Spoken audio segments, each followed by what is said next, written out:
Welcome back to MindScience, episode 30. In today's video, we're going to talk about one of the key components that gives life to the ego and perpetuates its existence. And this component is what I like to call the pain-pleasure paradox. And in this video, we're going to talk about how to use this paradox to achieve self-liberation. So, what is the pain-pleasure paradox? To get a good grasp of this, we really need to understand the thought system of the ego a little bit first. And I've talked about this idea in many of my other videos, so I'm not going to belabor the point too much here. But the idea is that the ego as we know and experience it today was primarily shaped and molded by the social hierarchy over tens of thousands of years of human evolution. So at some point in our historical past, the great ancestors would have began using verbal language and creating different kinds of social hierarchies. Hunter-gatherer tribes, for example, would have began to favor hunters more in that hierarchy because they do more of the vital work and therefore are more valuable to the group. So in return, the group rewards them with the best mates available, the best food, the best shelter, and so forth.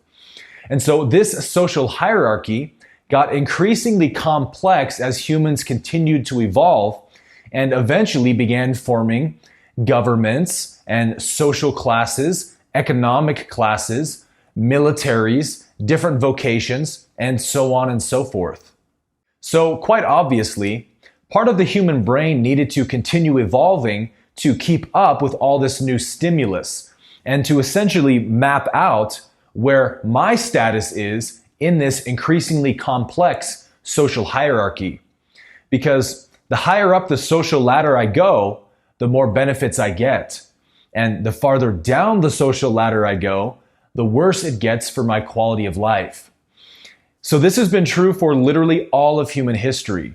And because of this, the ego basically has just two objectives for you. Everything the ego does revolves around accomplishing these two objectives, which, as you'll see, is essentially just one objective, which we can call self-preservation. So the first objective of the ego, we could say, is do whatever it takes to go up the social ladder. And the second objective is do whatever it takes to avoid going down the social ladder. So the next logical question would be, how does the ego actually know what pushes me up or down the social ladder? Because remember, the ego is not an entity with the ability to think for itself or have a will of its own. It is just a mental program or a mental activity. So how does this mental program know when we're going up or down the social ladder? Yup, you guessed it, pain and pleasure. This is essentially how nature rewards organisms for improving themselves and how it punishes organisms for hurting themselves. Everything that's basically good for survival, like eating, sleeping, sexual reproduction, comfort, shelter, and so forth, are all pleasurable things. And everything that is bad for survival, like not having shelter, starving, being alone, having an injury or an illness, are all painful things. So when we experience pleasure of any kind, the ego takes that as a signal that we have enhanced ourselves. And when we experience pain of any kind, the ego believes that we have somehow been diminished. Now, whether or not the pain or pleasure we've experienced has actually changed our status in the social hierarchy or not, the ego does not know and cannot know. It is only designed to assume that all pleasure enhances and all pain diminishes. So the ego is constantly on an endless mission to find pleasure and to avoid pain. And this is in fact all the ego is ever doing in any moment. Everything the ego does is for the purpose of survival or self-preservation. And pain and pleasure are the only barometers by which it can accomplish this goal. So why do I call this the pain-pleasure paradox? As we just discussed, the ego's basic goal is to acquire pleasure and avoid pain. And so because of this, the ego plays both the role of the tempter and the role of the accuser. Or if you prefer, the angel on one shoulder and the devil on the other. And there's an interesting line in A Course in Miracles that touches on this idea, which says, the ego is a contradiction. And what this basically means is that pleasure and pain are actually just two sides of one coin. And so wherever you find one, the other is sure to follow. So a quick example of this might be, let's imagine that you're on a first date with a new girl you just met, and she gets up to go to the bathroom and leaves you alone at the table. Now, you notice another girl on the other side of the bar who you think was just looking your direction. So the ego, seeing an opportunity to acquire more pleasure and enhance yourself, whispers in your ear, hey, why don't you go over and say hi to that girl who is just definitely checking you out? So you get up and go over and say, hey, I couldn't help but notice that you were checking me out just now, so just thought I would introduce myself. And the girl looks at you and says, ew, you creep, get away from me, you're on a date. And then your date walks out of the bathroom and sees this interaction and says, excuse me, what the hell are you doing?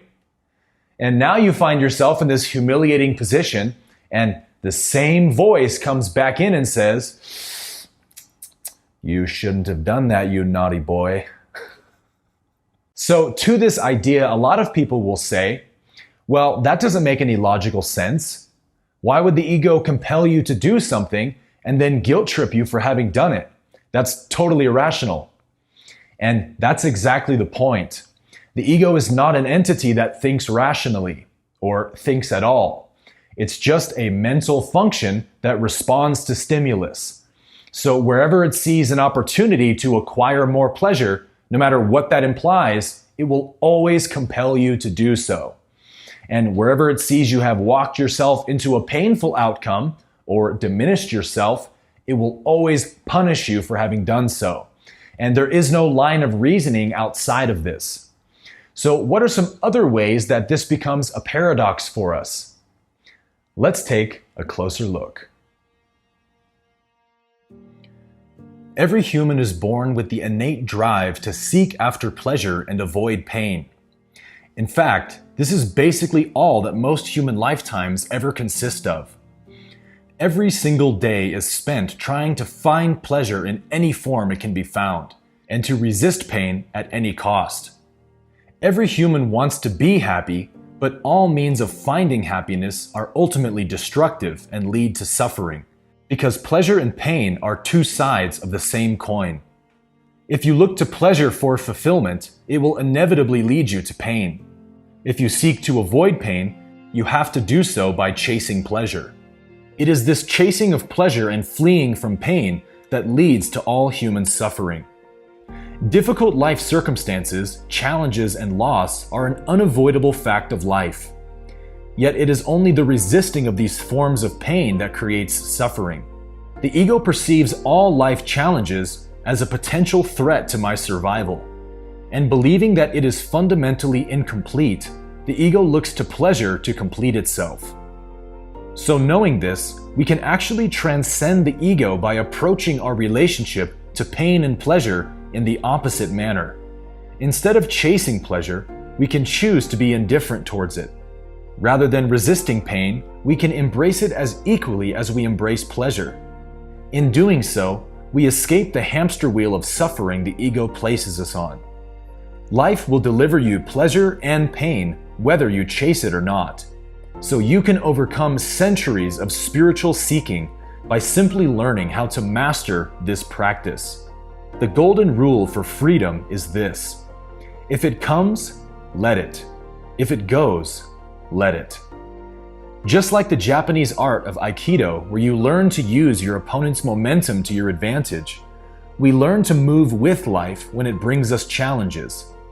To pull or push on reality at all will always create suffering. But to flow with reality, to become one with it, is where true happiness is found. So we might also define the pursuit of pleasure as desire, and the aversion to pain as fear. And it is this movement away from fear and towards pleasure that basically defines what it means to be a human. Most human lifetimes, unfortunately, are nothing but a short gasp of desire and fear between birth and the grave. And nothing beyond this is ever discovered, and nothing truly lasting is ever attained. So when we desire pleasure and fear pain, we are trapped in the world of impermanence, just destined to continually be let down and stuck on this wild goose chase for something that we can never actually find. So we really have to get clear on this fact. All pleasure is momentary and therefore cannot lead to happiness.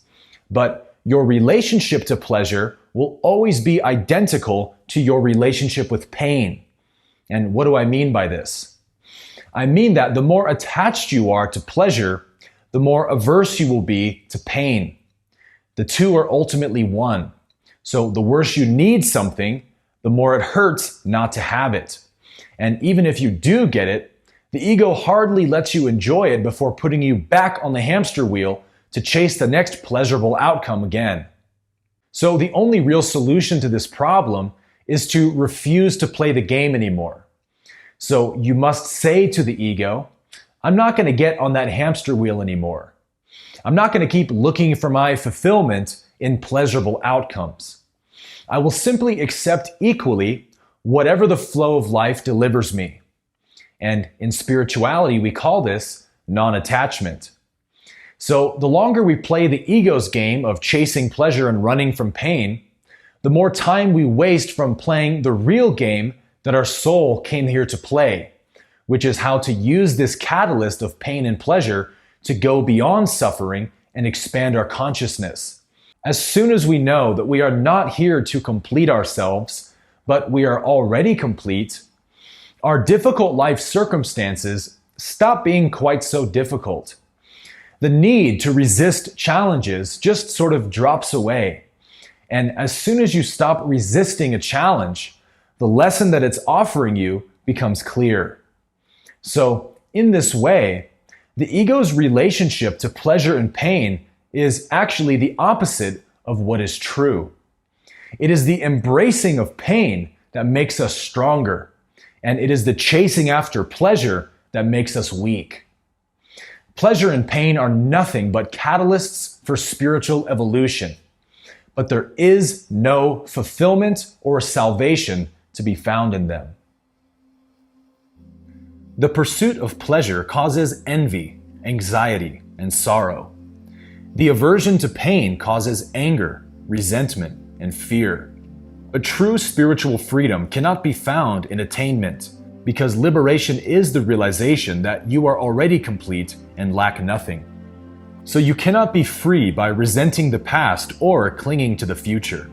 You will not find freedom through attainment of any desire. It is actually the fulfillment of desire that leads to more desires. Because again, all pleasure is momentary. Like water that makes you thirsty, the pursuit of pleasure is destined to create pain. True freedom comes from not desiring, not needing, and not taking. To be free of needing anything is the testimony that I am already complete. Spiritual maturity is measured by the willingness and ability to let things go, not to chase after them. Recognize that life is either kissing you with pleasure or teaching you with pain, but both are an act of love. A good and loving parent doesn't just spoil their child with pleasure relentlessly, but also disciplines their child and teaches them responsibility. And this is what life is always doing for us. As soon as we understand this, we begin to see just how peaceful, open, and loving our true nature is.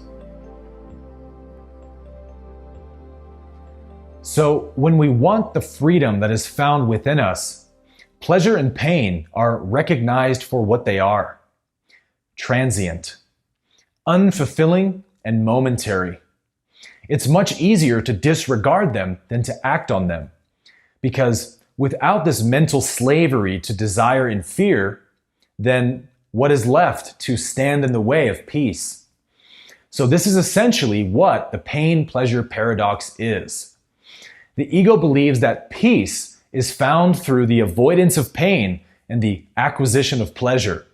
And yet, the two are tied in duality, and where one is, the other is sure to follow. So again, the urge to have peace is right, but all means of acquiring it are destructive. So simply get rid of the idea that it can ever be found, and just accept that it is already a fact of who you are. The very search for it is what obscures it. Peace is simply what is left over when all of this striving comes to an end. It is in the letting go of desire and fear that we escape the pain-pleasure paradox. And in spirituality, when we talk about the concept of silence or stillness, we really are pointing to this idea of calling off the chase for pleasure and the aversion to pain. So we could say that peace is the aroma of silence, and silence is the way to peace. So what does one have to do in order to find peace? Simply call off the search for peace and learn to be quiet instead. Peace is not found in having what you want, but it is actually found in not wanting what you don't have. Life is already unfolding by itself, so you don't need to chase it or resist it. Make this your new mantra. If it comes, let it. If it goes, let it. To chase pleasure and resist pain is to forget who you are. There is no pleasure greater than knowing the self, and no pain worse than forgetting it. Everything your heart longs for is already here, simply awaiting you in the silence of your own being.